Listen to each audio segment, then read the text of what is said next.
Well, I think the formative years are really very important years, and I was just very, very lucky in having great parents. I wouldn't say a spoiled only child, but certainly I was an only child, so I had all of that focus on me. And there were all basic messages. You'll see some of them in terms of the way that I talk about my own daughter and bringing her up. A level of trust that they put in me, which actually then translates into an obligation. Instead of saying, this is what you must do, is say, no, I know he's going to make the right decision at a very, very early age. And that translates into, well, I better not mess it up. And also insistence, a performance insistence. But again, put in the right frame. My father would say to my mother, I would say, well, I know he's going to do his best. And he'd say to me, I don't care what result you get, as long as you've done your best. And those little basic lessons, there are many, many more, just stuck with me, and those are the things that form you. But I lived in a very happy home, and of course then my parents decided to move to Africa, really so they could give me a university education. They could afford to do that. But then that gave me whole nother experience. Formative years again, 10 years of age, suddenly coming across this continent which was so much larger and so much more fascinating than rainy Northern Ireland, although I'm still proud to be Irish. But that diversity of experience, I think, rooted me very well. Well, in fact, I did not set out to write a management book. That was what I didn't want to do. Okay, I wanted to write a memoir, and that's what it is. That's why it's anecdotal stories. But obviously, the whole 43 years of Coke. I lived my life at the Coca-Cola Company. I lived my life selling, the world's greatest soft drink. And I guess upon reflection, as I look back on it, yes, there are messages, but I really didn't have an objective that said, these are the things that I want to teach people, because I hate those sort of books. That's not what I wanted to write, okay? Lessons from Neville, it is not, okay? And I didn't want it to be that way. But what comes out of it?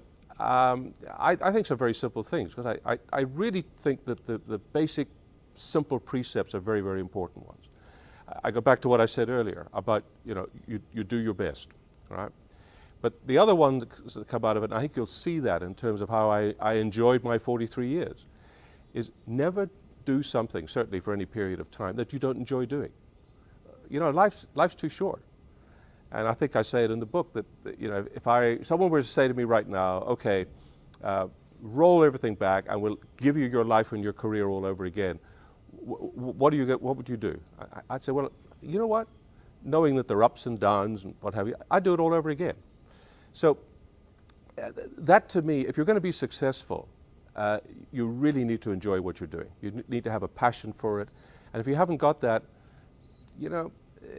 success isn't worth it. I've seen people who've bullied themselves to be successful, but they're not happy. I don't think that's the way you want to live your life. So there are basic human lessons, and out of that come, some management lessons about how you deal with people, using trust. I think that's very important. I do think it's all about people. My training, of course, was sociology and qualified social worker. So those messages I think come through, but that wasn't the intent. You interpret them through the thread of my life and through the anecdotal stories.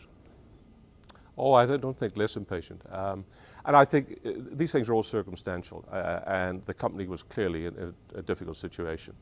No, I think I was very impatient internally, although in some instances, and I'll come to this probably later on, I actually went slow to go fast later. One example of that is that I did not talk to the media. I didn't come out with any plan in the first 90 days. Normally it's the 100-day, you expect it, you do everything in the first 100 days. I did certain things. But I really wanted to absorb what people had to say, and also to convey to people that I was willing to listen as well. There are messages, there are subliminal messages that you give as a result of that. So I had thought that through. But let me come back to the 60-year-old question. I think it was very beneficial that I'd been retired, because I'd had almost just over 2 years of retirement, and I had no view to coming back into management, to leading anything. You know, I was very happily retired, and I didn't need another job.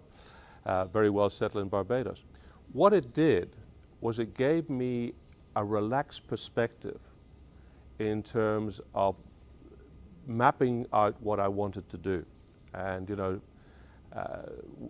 eventually when I got the appointment, I had thought about what the dog wanted to do, and I'd caught the bus, you know.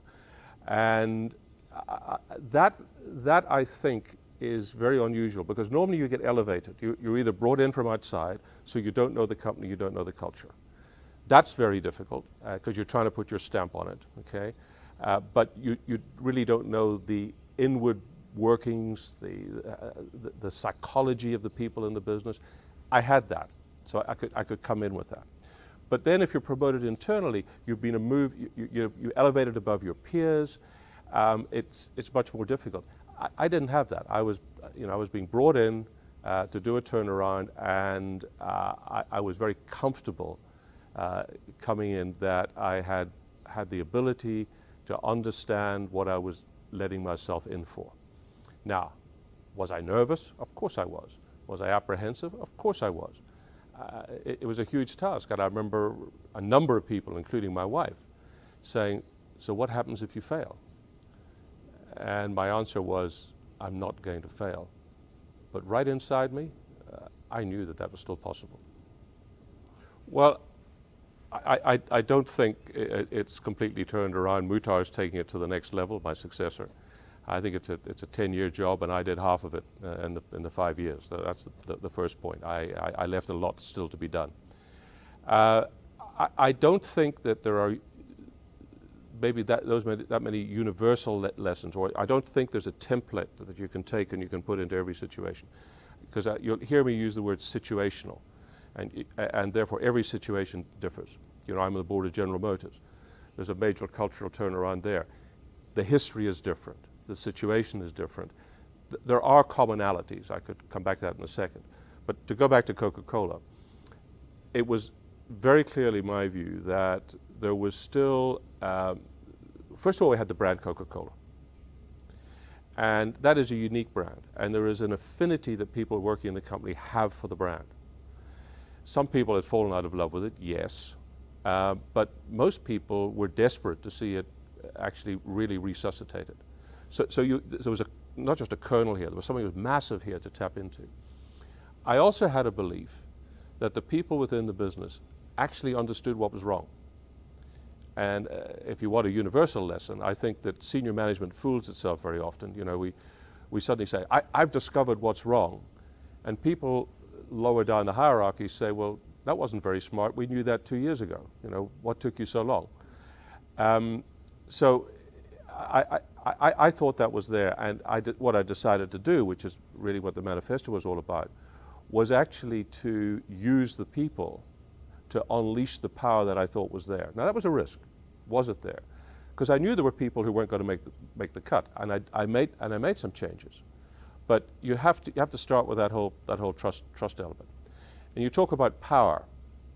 Well, the power is that tends to be something that's aggressive, that is always something that you're pushing. I mean, power seems to, you know, it needs momentum, so you've got to push.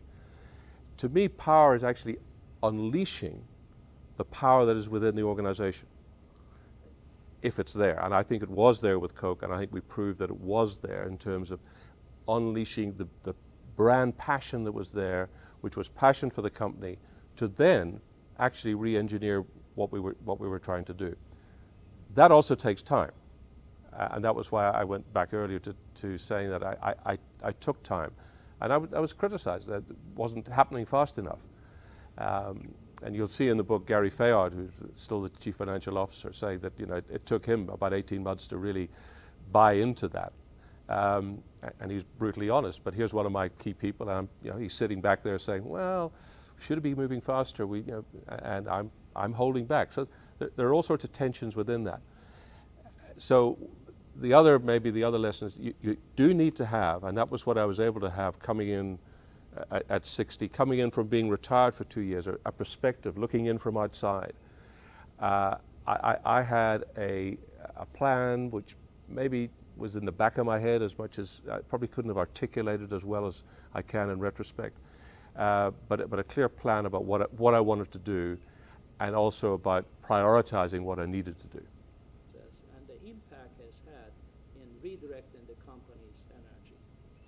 Well, I think the first thing is if you don't know where you're going, a whole lot of roads are going to get you there, and it's not going to be where you thought you wanted to go in the first place. I mean, you've got to have a very clear idea of what you want to do. Now, very often this is done by a new leader coming in and saying, I've decided this is where we're going to go, and it becomes the edict from the mount. And the organization then tries to second guess the whole thing and says, well, of course, if it's someone who's coming from outside, well, you don't understand the organization, why are we doing this, why are we doing that? To me, and this was given the Coke situation, I had something that was actually very important that had been done before I came back, which was a survey of morale within the company. And it was bad. And I used that as the mechanism for catharsis. And I got those 150 managers together in a room, and literally, it's in the book, I put up verbatims. And we don't trust management, we don't think we've got good leadership,